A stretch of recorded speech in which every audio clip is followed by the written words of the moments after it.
Welcome to a piece of CX.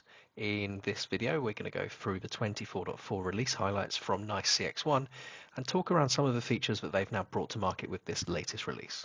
The first one we're going to look at is Interaction Hub, which is now generally available. Now, this is an evolution of the interactions page where many people would go to review recordings across multiple channels. What we're now seeing is this become a bit of an evolution from other parts of the Nice product. So things such as compliance and regulatory needs are now starting to appear within this area. So a lot more available to you if you're managing interactions within CXone.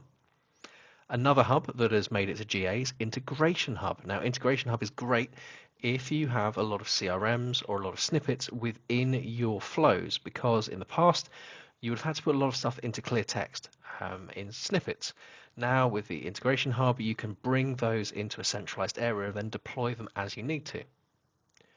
Also coming in is Enlightened Copilot for supervisors. So this is bringing AI into CXone Supervisor to provide AI-driven insights. So even more context that you can now utilize to get the most out of your agents and your teams if you're managing agents within the contact center.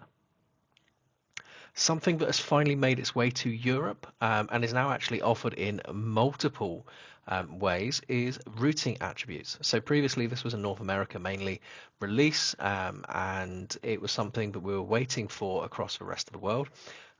This essentially gives you more attributes you can assign to your agents. So if you are using proficiencies, this is another way of saying, well, this person here can speak English versus this one here that can speak French, or potentially you're a technical team where some people can provide IT support for certain products but not others. Great way of adding more focus to your routing as well. If you're using a Jabra headset like this one here, then you've got some headset controls to change things on the voice path for your agents. So if I'm within CXone agent, I can utilize the various different buttons around my headset now to potentially mute or hold or answer calls. Worth checking to see if the Jabra headset you're using, and it is only Jabra headsets, is supported before you test this out. Also coming into digital channels and select channels at the moment, there's about half a dozen are audio messages. So if, like me, you're a massive fan, sense for sarcasm there, of voice notes, then if your customers have sent them to you, then your agents can reply with audio messages as well. Awesome. Again, if you love audio messages. I'm just a Luddite there. Can't help it. It's voicemail in a different form. However, a great feature here is the elevating of interactions within CXone agent. So this is something we used to have many years ago with omnichannel session handling and elevating between voice and the legacy digital channels. This is now available with the digital experience and voice channels within CXone. So you can go from voice to a digital channel, digital to a voice channel, but also digital to digital. So this might be where you have an inbound SMS and you want to then promote it to WhatsApp so you can bring more context into that.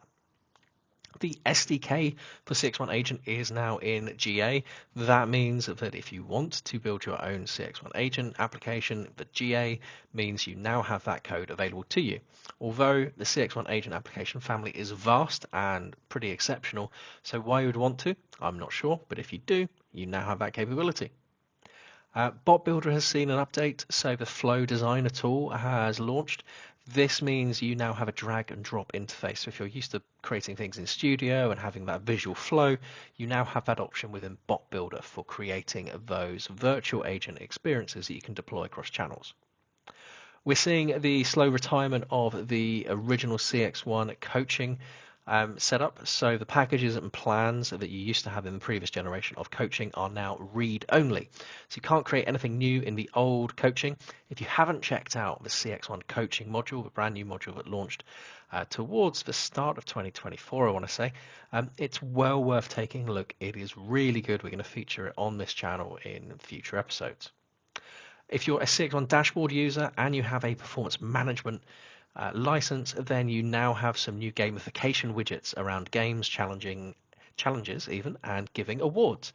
So if you have dashboard and performance management, then even more insights you can bring into your CXone dashboards. If you're using auto summary, then now this is available for digital experience email channels. So previously it come in for some of the digital channels. Now email is available too.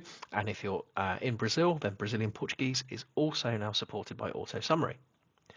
The Enlighten Copilot for Agents application now has the opportunity for agents to give feedback, both in textual form and also giving thumbs up and thumbs down.